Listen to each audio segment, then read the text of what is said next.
Salam alaikum, Mazoul, bonsoir.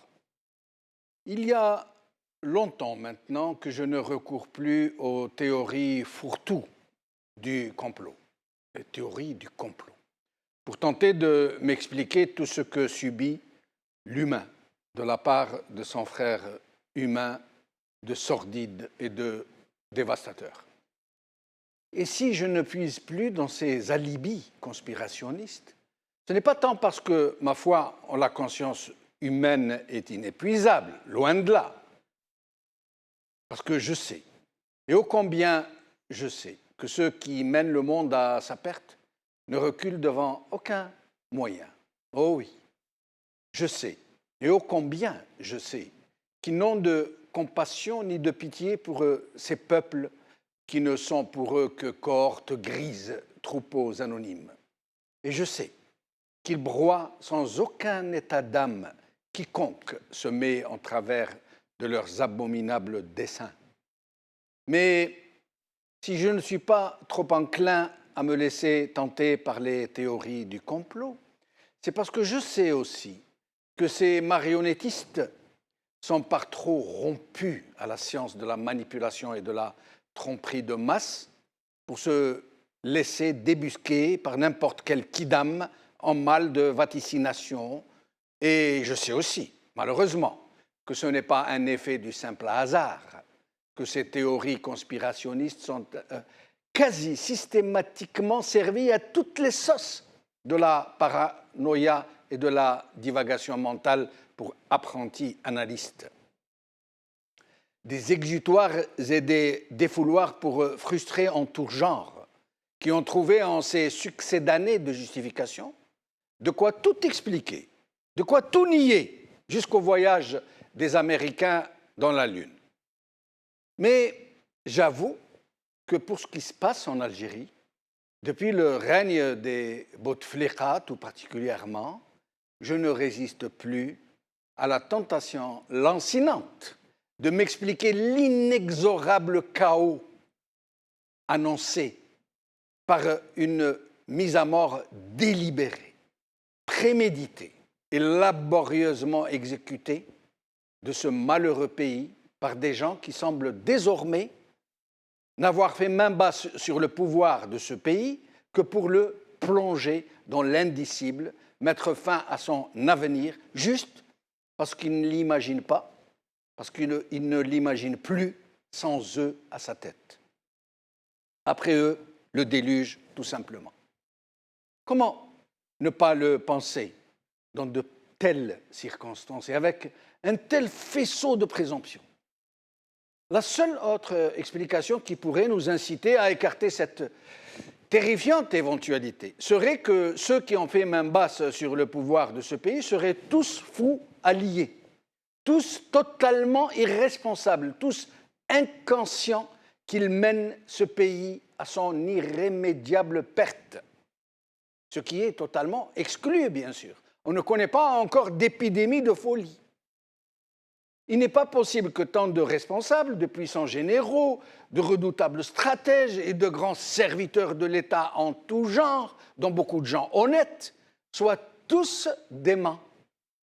Et donc, il ne reste plus que le complot délibéré, le politicide prémédité d'une nation qui peine encore à naître à elle-même, qui n'est pas encore née en vérité, dont les premiers balbutiements ont été étouffés dès sa naissance et dont la mémoire a été savamment truffée de mensonges fondateurs qui ne pouvaient que plonger toute la mémoire collective dans la confusion et la schizophrénie. Oui, comment ne pas se convaincre qu'une tentative de mise à mort du pays est en train de se perpétrer posément, là, sous nos yeux, laborieusement, inexorablement? Comment? Et pourquoi l'armée, qui dispose de tous les pouvoirs, qui a toute l'attitude de désigner qui elle veut à la tête de l'État, comme elle l'a toujours fait, a-t-elle accepté d'imposer un impotent intégral pour un 4e mandat, alors qu'il n'était même pas en mesure de déclarer lui-même son intention de rempiler encore moins de faire sa propre campagne électorale, encore moins de prêter le serment, ni de prononcer le discours d'investiture après son élection, élection entre guillemets. Et pourquoi l'armée, qui a la haute main sur la décision politique, est-elle en train d'imposer, via des relais périphériques, comme le FLN, un très probable 5e mandat? Et pourquoi l'armée et la puissance tutélaire du pays, il faut le dire, l'ancienne puissance coloniale, ont-elles toutes deux accepté que la fratrie du grand invalide règne en son nom et derrière sa façade institutionnelle? Pourquoi l'armée a-t-elle accepté cette prise d'otage et pourquoi y participe-t-elle elle-même? Pourquoi ce très étrange tandem de l'armée et de la puissance tutélaire, mais aussi de l'armée et des frères Bouteflika, n'ont-ils désigné à presque tous les postes de l'État, tous les postes clés de l'État, et à toutes les hautes charges que les plus corrompus, les plus véreux et les plus incompétents qui puissent se trouver, jusqu'à aller racler le fond des placards à balai, jusqu'à désigner à toutes les hautes charges visibles de véritables pitres, des cancres, des caricatures de crétins, de la canaille qui n'a aucune conscience, aucun sens de l'État, ni même la moindre pudeur, la moindre retenue. Pourquoi de très hautes personnalités étrangères et internationales, à l'instar d'un François Hollande ou d'un Lakhdar Brahimi, sont-elles venues nous affirmer publiquement que c'est le grand invalide qui dirige réellement le pays, qu'elles avaient longuement parlé avec lui de sujets hautement complexes, alors que celui-ci ne s'était pas adressé à son propre peuple depuis plus de 6 ans, 6 longues années, alors qu'il est de notoriété publique, qu'il n'est plus qu'un otage impotent, une pathétique marionnette désarticulée entre les mains de ceux qui squattent la présidence de la République en son nom? Pourquoi ce régime, et donc l'armée, et surtout l'armée, et donc la puissance tutélaire, a-t-il installé le vide politique dans le pays? Pourquoi l'a-t-il vidé de toute force réellement représentative qui aurait pu rallier autour d'elle la contestation ambiante, pacifique, d'une société qui n'est pas sans ignorer que son pays va à la ruine?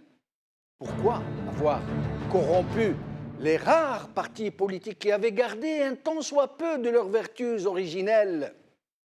Et pourquoi avoir éradiqué tous les autres qui ont refusé d'aller au râtelier? Pourquoi ce régime n'a-t-il laissé à la société que le seul recours à la violence anarchique comme moyen d'expression pour exprimer son refus de voir son pays mourir? Oui, pourquoi n'avoir laissé que la seule alternative d'une violence débridée et de sériner aux Algériens que s'ils investissaient la rue, c'est leur propre pays qu'ils détruiraient et leur propre sécurité qu'ils compromettraient? Pourquoi avoir mis en place un vaste dispositif de la carotte et du bâton pour contraindre les médias à l'autocensure et à la connivence s'ils ne veulent être mis à la paille? Pourquoi laisser émettre une quarantaine de chaînes de télévision sans aucune autorisation légale? Pourquoi avoir fait mourir l'université et de l'avoir fait mourir à sa vocation d'être l'avant-garde de la pensée et de la critique sociétale et politique? Pourquoi le régime a-t-il réduit au silence toutes les forces vives du pays? Toutes. Pourquoi leur oppose-t-il des dynamiques rétrogrades dont tout le monde sait par qui elles sont manipulées? Pourquoi avoir créé presque 1 million de faux moujahidines? Pourquoi avoir inséminé une corruption systémique au sein de l'UGTA et de toutes les organisations de masse? Pourquoi avoir créé de toutes pièces une oligarchie financière riche en milliards de dollars par la seule voie de la cooptation clientéliste et du pillage du trésor public? Pourquoi ces mises en chantier de programmes d'une très grande complexité, éminemment polémiques, hautement explosives, comme la très légitime officialisation de Tamazight, dans le même temps où des groupes occultes sont instrumentés pour la combattre au nom d'une arabité qu'on a chargée de tous les péchés. Pourquoi cette surexposition de scandales en tout genre, dont l'implication au plus haut niveau des centres sécuritaires, dans des activités criminelles, tout particulièrement dans l'affaire des 700 kilos de cocaïne? Pourquoi cette purge jamais observée dans le pays des plus hauts chefs de l'armée, du patron de la police, du patron de la gendarmerie? Et pourquoi avoir fait incarcérer 5 parmi eux, dont 3 généraux-majors, chefs de région militaire? Pourquoi cet acharnement policier contre des initiatives politiques de gens venus d'horizons divers et qui ne cherchent qu'à alerter l'opinion publique? Pourquoi ce coup de force au Parlement? Pourquoi avoir destitué de façon tout à fait illégale le président de l'APN alors qu'il était infidèle parmi les fidèles de ceux-là même qui l'ont chassé? Pourquoi ces arrestations de journalistes et d'artistes et leur exhibition en menottes? Pourquoi des médias inféodés au clan central du régime les jettent-ils en pâture à une certaine foule chauffée à blanc avec des moyens d'un autre âge? Pourquoi est-ce que c'est l'inénarrable Ould Abbas qui annonce que Bouteflika sera le candidat du FLN aux prochaines présidentielles, alors qu'il y a quelques semaines seulement, il déclarait publiquement que c'était au même Bouteflika et à lui seul qu'il appartenait de dire s'il se présentait ou non? Pourquoi cette décision de maintenir à leur niveau des années de grande prospérité, des acquisitions d'armements et de dotations et d'équipements militaires alors que des millions d'Algériens peinent à se nourrir correctement?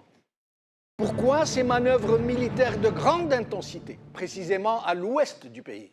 Pourquoi cette décision de se lancer dans l'exploitation du gaz de schiste alors qu'une telle opération risque de provoquer une grande explosion de colère au Sahara? Et je pourrais ainsi continuer à poser de telles questions pendant des heures.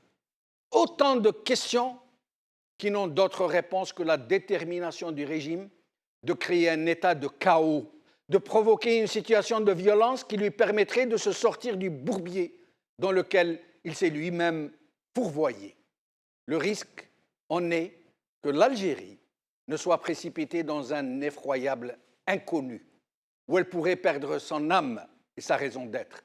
Voilà pourquoi je pense que ceux qui l'ont prise en otage ne reculeront devant rien, pas même devant sa mise à mort. Aujourd'hui. Le Monde. En Algérie, une opposition résignée à l'idée d'un 5e mandat de Bouteflika, par Amir Akef. Marianne. Au fait, Bouteflika est-il au courant qu'il se représente? Par Martine Gozlan. Le Courrier du soir. Algérie.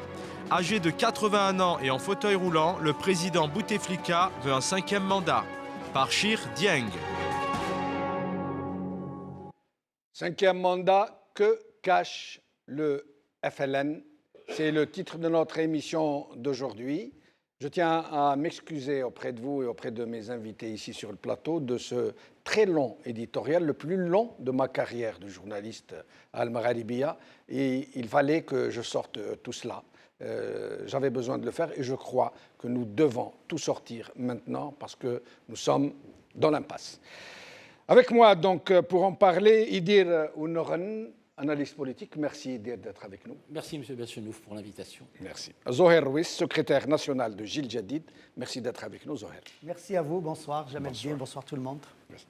Alors, le FLN vient d'annoncer qu'il propose, que le FLN propose son président, M. Bouteflika, qui est le président du FLN, à la magistrature suprême, comme ils disent, avec ses mots renflants. Idir. C'est normal qu'il soit présenté, vu qu'il est président du FLN, et que M. Ould Abbas, son fondé de pouvoir au sein du FLN uniquement, puisse le dire et l'acter publiquement, ce qui veut dire par là aussi qu'on a échappé à ce que je pourrais appeler à la passation à la cubaine. entre Fidel et Raoul.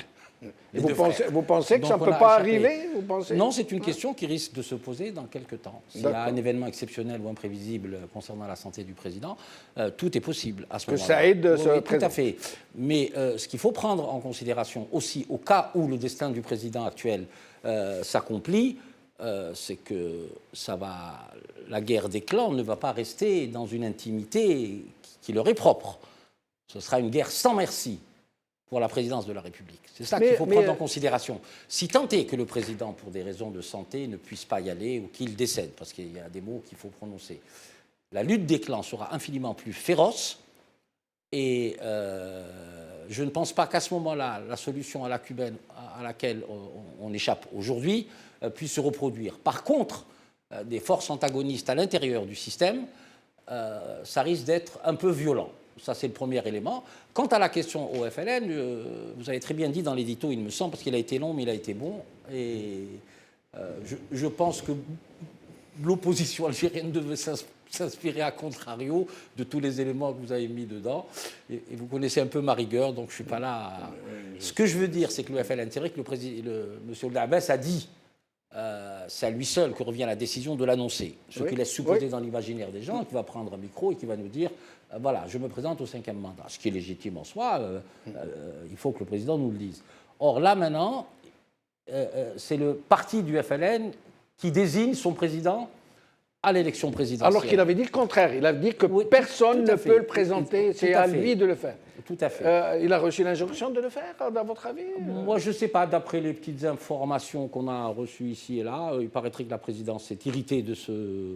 Mais j'y crois pas. Rien n'est fait par hasard. Rien n'est naïf dans ce genre de situation. Vous pensez que Abbas pourrait, à ce niveau de responsabilité. Mais vous pensez que Ould Abbas serait capable, à lui seul, comme ça, de son propre chef, de lancer un tel... Impossible. Impossible. Ça renvoie peut-être à sonder l'opinion publique et voir la réaction. Et je tiens à signaler, je profite que M. Louis soit là, à part M. Sofiane Djilali, Mme Assoul, c'est les deux personnalités politiques en Algérie qui se sont exprimées, et M. Mokri. Il faut lui rendre grâce, excusez-moi pour le mot grâce, M. Morsi. Par ailleurs, ni M. Ben Younes, ni M. Mohsin Ben Abbas, ni l'instance présidentielle du FS ne s'est prononcé pour le moment. Donc il faut... Ça interpelle un peu. Il s'agit quand même d'une activité politique importante, des échéances importantes. Il serait temps maintenant que les partis politiques, leur direction, puissent s'exprimer. Alors, Zoher Rouis, avant de vous donner la parole, nous venons d'apprendre que M. Ahmed Simouzarag, que tout le monde connaît dans cette affaire de Folombré, ces islamistes qui ont été expulsés massivement vers un pays africain, le Burkina Faso. La France est allée à débourser beaucoup d'argent pour demander au Burkina Faso de les accueillir. Il est resté 25 ans en exil, alors qu'il résidait en France, que sa famille s'y trouve, qu'il exerçait le métier d'avocat. Et là, surprise, la France vient de lui présenter ses excuses. Elle lui a écrit pour lui dire qu'elle a commis une grave erreur à son encontre, qu'elle allait réparer, qu'elle allait lui accorder un visa pour rejoindre sa famille en France. Et c'est une immense clameur en Algérie de reconnaissance, mais aussi de joie en faveur de cet homme qui a tant souffert. Voilà. Donc, Zoher Rouis. Qu'est-ce que c'est que cette histoire de Ould Abbas? Qu'est-ce que c'est? On ne comprend pas. Alors qu'il avait dit, à plusieurs reprises, que personne ne pouvait désigner Bouteflika à un autre mandat si ce n'est lui-même. Et puis là, tac, il fait cette sortie. Bon, probablement qu'on arrive petit à petit au bout du bout. Et que ce que nous savions déjà, c'est-à-dire qu'Abdelaziz Bouteflika ne serait pas dans la capacité d'exprimer quoi que ce soit, on y arrive petit à petit. Ça peut expliquer cette sortie de Ould Abbas. Maintenant, cette déclaration de Ould Abbas, finalement, que comporte-t-elle? Il nous annonce que le candidat du FLN serait Abdelaziz Bouteflika. Pouvait-il annoncer quelqu'un d'autre? Mais il a dit qu'il ne l'annoncerait pas. Oui. Il a dit que c'était au président et au président seul de décider s'il se représentait ou non, et qu'ils attendaient sa décision. Mais on pourrait se poser ce type de questions si on accordait un quelconque crédit de rigueur à Ould Abbas. Or, ce n'est pas possible. C'est le pitre par excellence. Oui, c'est bien vrai. Dans ce pays. Ouais.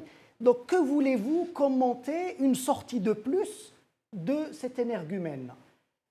Maintenant, nous sommes néanmoins face à une déclaration qui n'a pas été démentie, qui n'a pas été contredite. Par qui? Par la famille du président, par le président lui-même à qui on prête d'écrire des messages. Oui.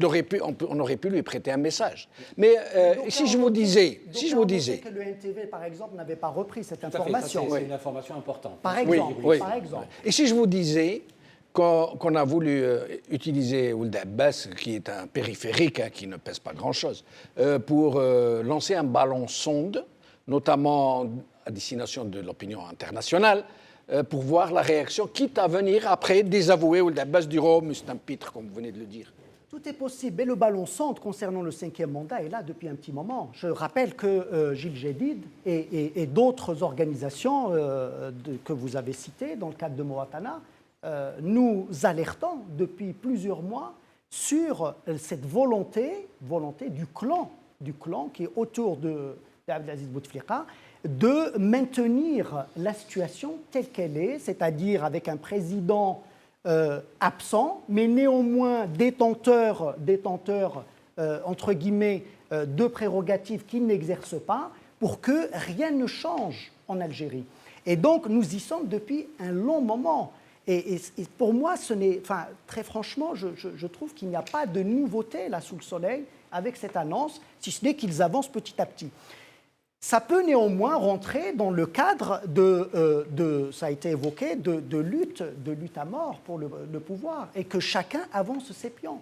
Je note aussi que cette annonce est faite quasiment au lendemain, si je ne me trompe pas, si ma mémoire ne me fait pas défaut, des arrestations massives qui ont touché un certain nombre de journalistes et d'artistes et de blogueurs. Est-ce qu'on ne cherche pas aussi à noyer le poisson, à détourner un peu l'opinion, à sonder peut-être l'opinion internationale, ou que sais-je? Ce qui est sûr, la donnée la plus certaine, c'est qu'il y a une velléité, une volonté farouche, quoi qu'il en coûte au pays et aux Algériens, pour maintenir ce régime en place, pour que ça ne change pas. Que ce soit avec Abdelaziz Bouteflika ou quelqu'un d'autre, pour continuer. D'ailleurs, ils ont appelé ça, à un moment donné, la continuation. La continuité, pardon. Vous savez pourquoi ils disent la continuité?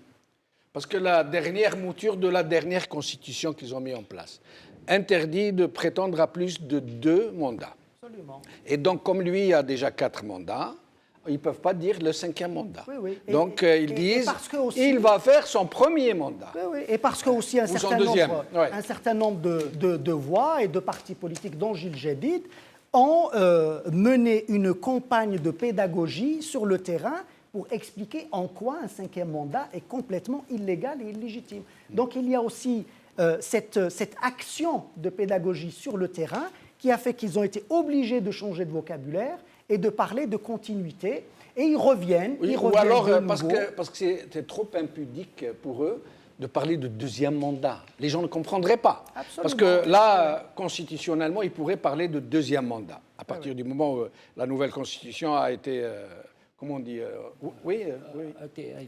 Les constitutionnalistes ne sont pas d'accord sur, et Mme Benabou l'a bien expliqué de manière très, très claire, ne sont pas du tout d'accord avec une lecture constitutionnelle qui donnerait la possibilité à Abdelaziz Bouteflika de se représenter constitutionnellement. De se présenter à un mandat supplémentaire. Ce qu'il y a lieu de dire là aussi par rapport à ce que dit M. Louis, il a tout à fait raison, c'est que dans tous les organes et dans tous les...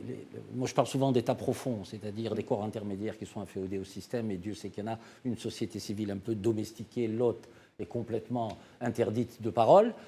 M. Ruiz disait certains constitutionnalistes, mais le pouvoir a aussi ses constitutionnalistes organiques, il ne faut pas l'oublier, donc, qui contrediraient éventuellement Mme Fatiha Benabou. Pour rebondir sur ce que vous avez dit tout à l'heure, M. Benchnouf, cette histoire de ballon sonde, vous savez que, et je rebondis aussi sur ce qu'a dit M. Ruiz tout de suite, que l'annonce faite par le président du FLN, par le secrétaire général du FLN, Jamal Ould Abbas, c'était juste au moment où il y avait ces arrestations au niveau des artistes, des journalistes et des blogueurs.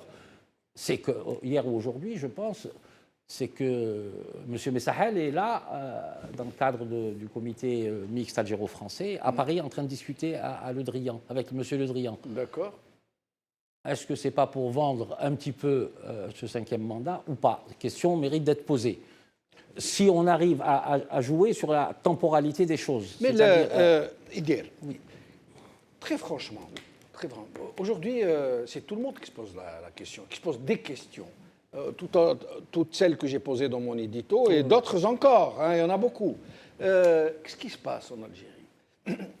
Est-ce que ces gens sont tous sous la coupe d'un fou, d'un dément, d'un hystérique qui ne sait pas où il va et qui entraîne tout le pays à sa perte avec lui? Est-ce qu'il y a quelque chose derrière? Est-ce que ce sont des gens tellement manipulés? Je rappelle que ces gens-là sont très capables. Ces gens-là ont réussi à démanteler le DRS. Tout à fait. C'est pas peu dire. Ces gens-là ont réussi à chasser de l'armée des centaines de généraux et de colonels. Ces gens-là ont réussi la gageure de faire rempiler un cadavre, littéralement, à un 4e mandat. Et ils se préparent à le faire rempiler à un 5e. Donc, est-ce que ces gens-là ne sont pas en train de nous préparer quelque chose d'atroce? Est-ce qu'ils ne veulent pas provoquer une situation insurrectionnelle pour justifier un coup d'État? Tout est possible. Non, la pérennité du système. J'ai toujours dit qu'on avait, nous, en Algérie, une problématique de système. Ce système est fort. Et comme je le dis souvent, il maîtrise l'agenda, il a les finances publiques, il a la force légitime de répression, il utilise peut-être notre diplomatie à des fins de pérennisation du système en opposant la stabilité contre le chaos. Vous comprenez? Oui. Et tout ce que vous dites là concernant cette espèce de statu quo, nous sommes là aujourd'hui dans un statu quo qui va évoluer. On va arriver progressivement vers ce que j'appelle, moi, une stratégie de la tension, avec des problèmes communautaires. Ça risque d'arriver. Je tiens à signaler qu'en Kabylie, et les lycéens de Kabylie boycottent la langue arabe. Et justement, ne boycottent pas l'enseignement, dans les matières scientifiques, etc., boycottent l'heure d'arabe. Pour répondre à un groupe de parents, de DJ, je pense, qui oublient qu'ils sont le Qabaïl Hadra et qui ne veulent pas enseigner à leurs enfants. C'est des berbères et c'est les dignes héritiers des Koutama. Oui. Donc ceci pour leur propre histoire. Ça, c'est leur souci. Mais je peux comprendre cette espèce de démocratie.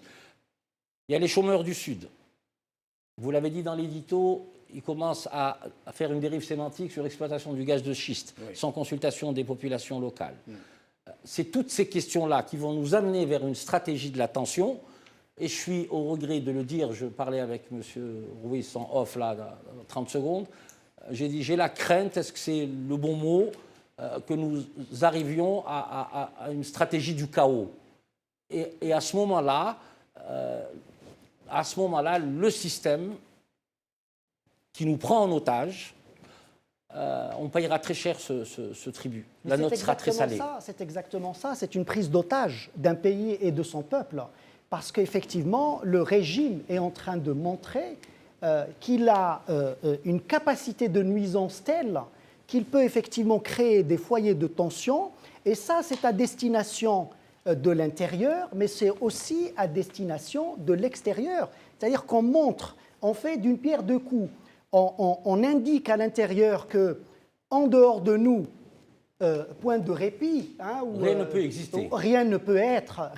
C'est nous la stabilité, c'est nous l'ordre dans ce pays. Et donc, personne n'a intérêt à bouger dans cette lutte pour le pouvoir. Personne. Donc, c'est un discours qu'ils se font entre eux, tous ceux qui sont en train de... Zoher. Juste oui, allez-y, j'ai une question.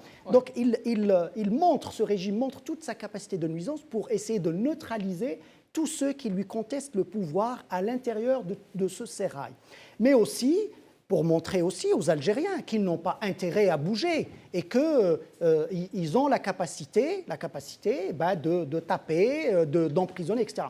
Mais c'est aussi une indication pour l'extérieur, pour dire vous aviez parlé dans votre édito de Hollande et d'autres dirigeants de démocratie occidentale.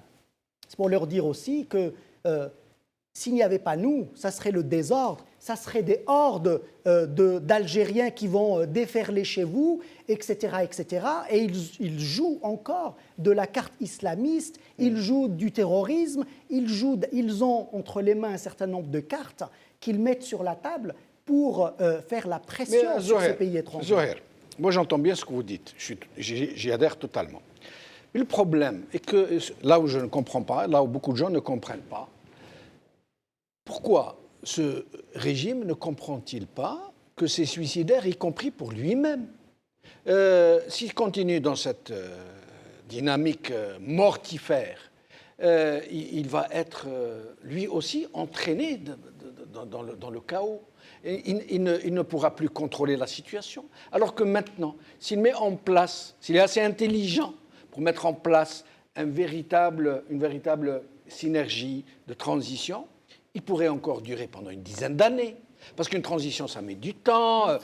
Pourquoi s'obstine-t-il à créer de tels abcès de fixation, à aviver de telles crises, notamment celle de Tamazirt, d'un côté l'officialiste Tamazirt et de l'autre côté il crée des groupes occultes arabistes qui viennent... il est en train d'allumer la poudrière. Pourquoi? C'est ça que je ne comprends pas. Je crois qu'ils sont dans une logique où c'est une lutte à mort. C'est-à-dire que celui qui va subsister va écraser l'autre et le faire disparaître. Je crois qu'ils n'ont plus rien à perdre. Plus rien à perdre. Mais si, ils ont à perdre. Ils sont riches en milliards de dollars. Ils ont des biens, ils ont des familles, ils ont des parents en Algérie. Ce n'est pas des gens qui sont tombés du ciel. Ils vont faire sauter tout un pays. Ils vont le faire disparaître de la surface du monde. L'avenir du pays et des Algériens leur importe peu. Je crois qu'il ne faut pas du tout mettre cette équation en ligne de compte lorsqu'on analyse leur action. Ce n'est pas ce qui les intéresse. Parce que si l'Algérie les intéressait, il y a bien longtemps que l'Algérie serait sortie de l'ornière avec ces gens-là. Donc je pense que ce n'est pas du tout ni leur point de fixation, ni leur objectif. En revanche, cette lutte à mort, et on l'a dit il y a très longtemps, que les contradictions vont à un moment devenir telles qu'ils ne pourront plus les contenir à l'intérieur de ce régime. Parce que jusque-là, ils les contenaient, ces contradictions. Si on pense à la succession de Boumedienne, etc., ils ont contenu les contradictions. Elles existaient, mais elles ont été contenues. Sauf que depuis plusieurs années, ils ne les contiennent plus. Et cette bataille féroce, à mort entre eux, elle est dans la rue désormais. Et donc chacun y va de ses moyens. Ils savent que celui qui prendra le relais, parmi eux, c'est pour ça qu'on insiste réellement, mais vraiment, que le sujet, c'est certes Bouteflika, le 5e mandat, mais le sujet, c'est le régime.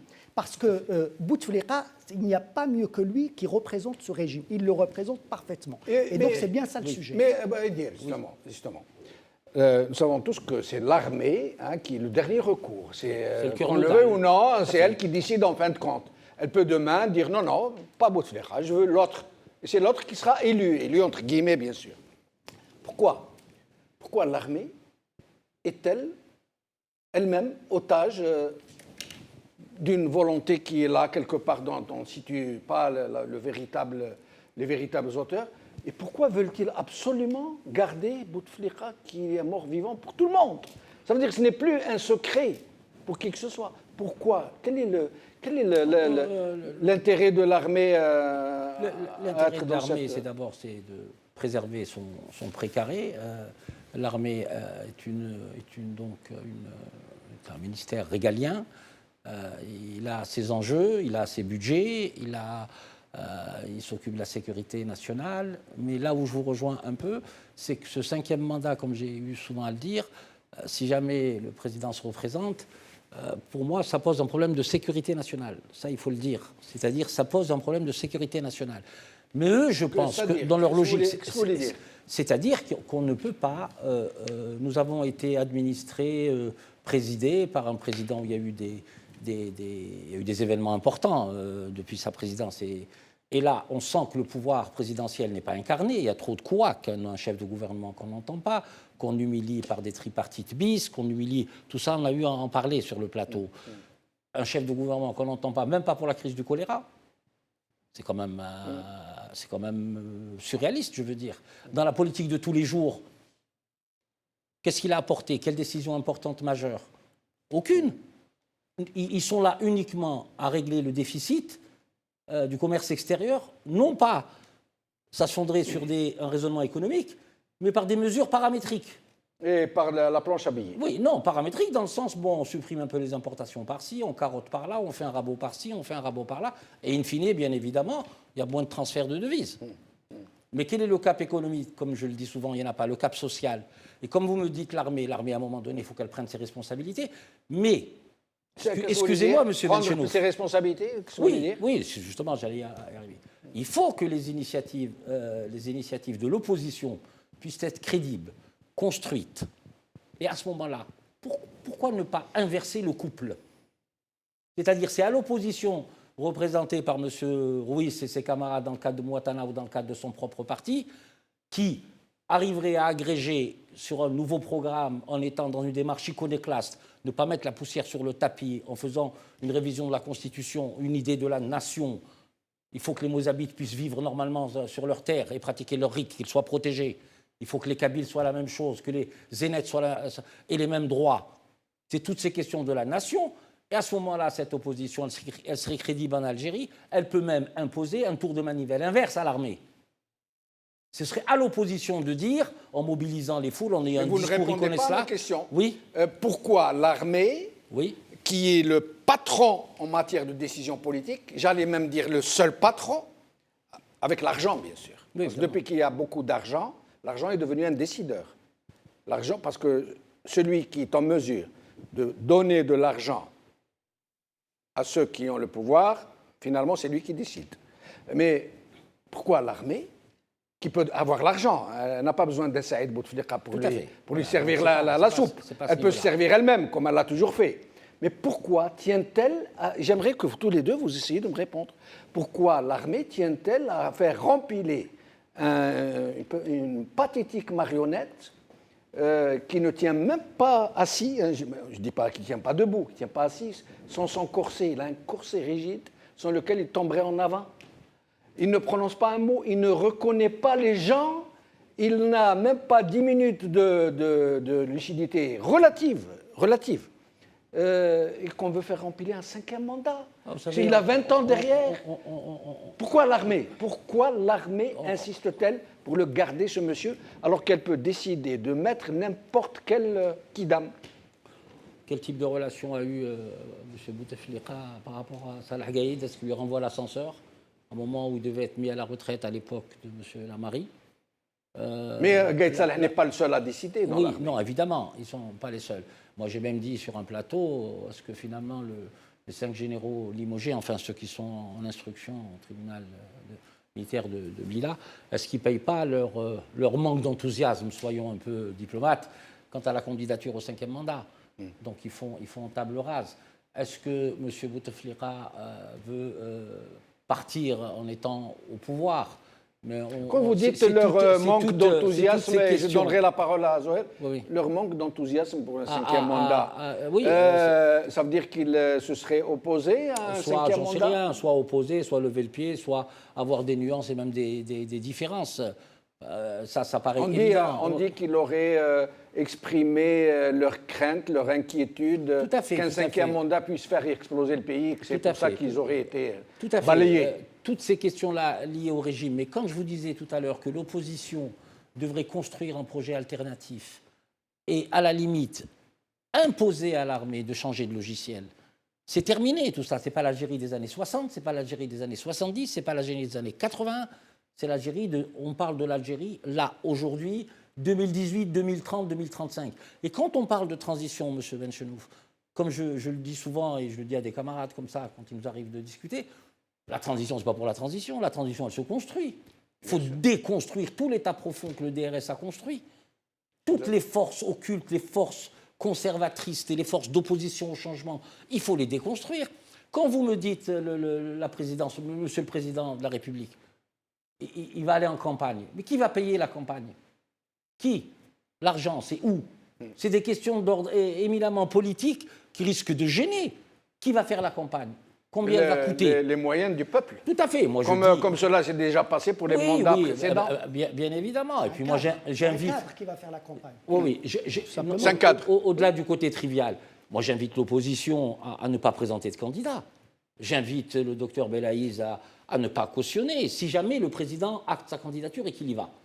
Et vous pensez non, il y a encore une incertitude relative. Vous pensez que des gens qui ont fait carrière dans le métier de lièvre pourraient entendre ce que vous leur dites? Moi, je le dis tel que je le sens, tel que je le pense. Je dis à notre camarade du MDS, Fatah, de ne pas y aller. Ce n'est pas possible de cautionner un régime comme ça. Nous n'avons pas un problème entre partis politiques, nous avons un problème avec le système. Il faut que tous convergent vers l'affaiblissement du système dans un premier temps et imposer la solution démocratique ensuite. Une transition, M. Benchnou, ce n'est pas à vous que je vais le dire, c'est sur 10 ans, c'est sur 15 ans, c'est sur une génération. On a déjà trop de retard. Vous avez dit dans votre édito, l'université est morte. Oui, Comment construire un pays? Où est le cap de l'Algérie 2035? L'université est morte. C'est toutes ces questions, monsieur. On ne peut plus aller dire il est malade, il a ci, il a ça. Vous savez que le directeur de la recherche scientifique, M. Aourar, a été confondu pour plagiat. Confondu. Il a plagié, il y a quelques années de ça, 4 années je crois, il a plagié une publication d'une universitaire française. Il n'a même pas été chercher chez les Pakistanais ou chez les Chinois et faire traduire. Il a pris chez les Français une publication universitaire d'une grande personnalité française qu'il a plagiée, qu'il a mis sur son blog. Il a été pris la main dans le sac. Quand ils l'ont pris, il a démenti. Et quand finalement ils l'ont confondu, il a dit « Oui, mais eux, ils sont restés sur le trône 2 ans chez nous. Et nous, moi aussi, je vais prendre Zoher Rouis. » C'est la Freda. Ça, c'est le directeur de la recherche scientifique de l'université dont j'ai dit qu'elle était morte. C'est le niveau. Ça, c'est le niveau d'un directeur d'université, d'un recteur. Directeur de la recherche. De la recherche. Directeur central. Voilà, c'est ça. Ouais. C'est ces niveaux-là, c'est des gens de ce type-là et de ce niveau-là qu'on met à ces postes-là. Ouais. Et les vrais diplômés, les vraies compétences sont obligés de s'exiler et sont à Washington et ailleurs, en train d'offrir leurs services, leurs compétences et leur savoir et leur savoir-faire aux puissances occidentales qui soutiennent ce régime par ailleurs. Mais justement, Zoher, au sujet de l'université, moi, chaque fois, je parle de cette thématique de l'université algérienne, au point où j'en suis arrivé à penser qu'elle était morte, j'allais dire morte et enterrée, qu'il est quasiment impossible de la réveiller, de la faire ressusciter. L'université est quelque chose de fondamental dans la vie des nations. C'est l'avant-garde, c'est le fer de lance de la pensée, de la critique sociétale, politique. C'est le vivier d'où sortent les élites. Comment faire pour la faire revenir à la vie, cette université ? On a beaucoup de problèmes. On a celui-là qui est crucial, évidemment, c'est toute la formation, l'école, à la base, etc. Il y a beaucoup de... on doit démarrer dès l'école et on a tant de choses à faire. Mais nous avons un problème politique à régler. On doit se débarrasser de ce régime parce que ce régime a eu tout le temps qu'il fallait pour prouver, pour faire ses preuves. Et il a montré qu'il n'était pas intéressé par l'Algérie et les Algériens, comme je le disais tout à l'heure, si ce n'est que par ses propres affaires. Donc il faut, je reviens à la discussion là, avec Idir, il faut régler ce problème politique. Il faut sortir, il faut évacuer ce régime. Comment le faire? C'est la question que vous allez vous poser. Comment le faire? Je l'attendais. Comment le faire? C'est ce qu'essaye de faire l'opposition. Parce que nos téléspectateurs sont unanimes dans une chose. Ils m'écrivent beaucoup. Je les remercie beaucoup. Ils m'écrivent, je ne peux pas dire le nombre de messages que je reçois. Presque tous me demandent de vous demander, de proposer des solutions. Ils disent, les critiques, on sait ce qui se passe, on est là, on sait mieux que vous. Parce que nous, on les vit, les problèmes de tous les jours. Mais on aimerait que vos invités nous proposent des solutions, qui nous fassent voir des perspectives, des possibilités. Alors, Zoher Rouis. Oui, bon, après, on se plie à l'exercice, donc on répond effectivement sur un certain nombre de questions, mais les propositions des partis d'opposition existent, elles valent ce qu'elles valent, mais elles ont le mérite d'exister, elles sont là. Et donc, il faut aussi s'intéresser et aller regarder ce que proposent les uns et les autres. Je ne vais parler que de ce que nous avons avancé à Gil Jadid dans le cadre de Moatana. c'est une transition, c'est le sujet de la transition qui a été évoqué, c'est une transition qui prendra le temps qu'elle prendra, mais qui permettra au pays de petit à petit reconstruire le fil, la confiance avec les Algériens. Parce que si on n'arrive pas à rétablir la confiance avec les Algériens, on n'y arrivera pas. Donc, c'est la proposition qui a été faite le 13 octobre par Mouatana dans un local privé, puisque nous n'avons pas eu l'autorisation de tenir la conférence nationale qui était planifiée ce jour-là. C'est de dire qu'il faut qu'à la prochaine élection présidentielle, que ce régime-là ne nous représente pas un 5e mandat de Abdelaziz Bouteflika, qu'on laisse la possibilité à un homme ou une femme d'émerger démocratiquement, librement, qu'il y ait une véritable joute, de vraies élections, et qu'on laisse émerger un homme et une femme qui, lui, engage cette transition et qu'il s'engage sur un mandat unique, parce que c'est une transition, et qu'il y ait formation d'un gouvernement, appelons-le d'union nationale, de consensus, de ce qu'on veut, mais qu'on engage rapidement un gouvernement qui puisse conduire les affaires courantes, mais est-ce qu'ils vont vous laisser renverser faire la vapeur. Mais ils ne vous laisseront pas faire. Zoher, Il y a un pourquoi rapport de force à construire. Juste une question. La plupart des Algériens sont là en train d'écouter les uns et les autres, et ils ont le sentiment que même les plus honnêtes des politiciens de l'opposition sont un peu dans des dynamiques politiciennes. Pourquoi est-ce que vous n'essayez pas? Je vais vous donner un exemple. Je ne me permettrai pas de vous faire une suggestion. Pourquoi vous n'appelez pas, par exemple, les Algériens, les Algériens, les Algériennes, on vous demande à partir de demain, chaque jour, à 10h du soir, de prendre un mahras et de taper. Les Algériens, on vous demande dès demain, à midi, klaxon. Tous les Algériens klaxonnent. Tous les Algériens, la nuit, prennent un pilon mahras et disent de l'autre côté de la Méditerranée. Tous les jours, c'est tout ce qu'on veut. On ne leur donne même pas l'occasion de matraquer. Pourquoi vous n'optez pas pour ce genre d'initiatives qui vont directement au charbon, directement au terrain? Vous savez, à Gil Jadid, on a déjà engagé, on a plutôt misé sur l'action pédagogique, c'est-à-dire amener le citoyen à vraiment comprendre quels sont ses devoirs et ses droits en tant que citoyen. Et les enjeux, surtout. Et puis les enjeux de ce qui se passe, évidemment. Nous l'avons fait aussi avec Mouatana. Nous avons pris ce parti-là d'expliquer les choses, d'avoir une action pédagogique. Je ne reviens pas sur la violence qu'ont subi les animateurs de Mouatana en étant sortis sur le terrain. On a dit, ça ne nous empêchera pas de continuer et de le faire. Et en tout cas, nous, à Gil Jadid, on continuera à le faire. Et on expliquera. Donc nous engageons cela maintenant, et ça a été dit tout à l'heure, il faut que les Algériens s'impliquent pour que justement on puisse renverser la vapeur. Si on veut créer un rapport de force avec ce régime, c'est la question que vous avez posée, Jamel Din, pourquoi est-ce qu'il vous laisserait faire? Il faut que, dans l'équation, les Algériens s'impliquent fortement, se mobilisent fortement. Et c'est là-dessus, c'est à cela que nous les appelons, par des actions qui sont ce qu'elles sont, celles qui ont été engagées, par d'autres qui vont advenir aussi. Mais il faut bien comprendre que si on attend, parce que je le lis aussi tous les jours, il y a beaucoup de suggestions qui sont faites sur Facebook, ici et là. Et pas inintéressantes, il y en a qui sont très pas pertinentes. inintéressantes. Tout à fait, oui. Mais ce qui nous manque, c'est l'engagement. C'est l'engagement. C'est que les gens s'engagent dans Mouatana ou dans autre chose, peu importe. Il y a tant d'initiatives pour que les Algériens s'approprient leur citoyenneté.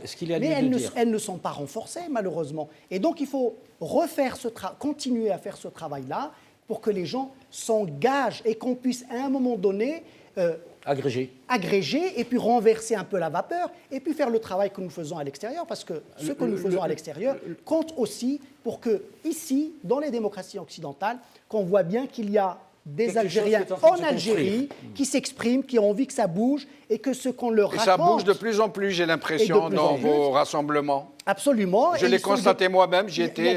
Des gens de plus en plus nombreux, et vous avez vu qu'on a continué la dynamique jusqu'à samedi dernier à Marseille, et on voit bien que ça agrège ça prend, ça commence à prendre. Absolument.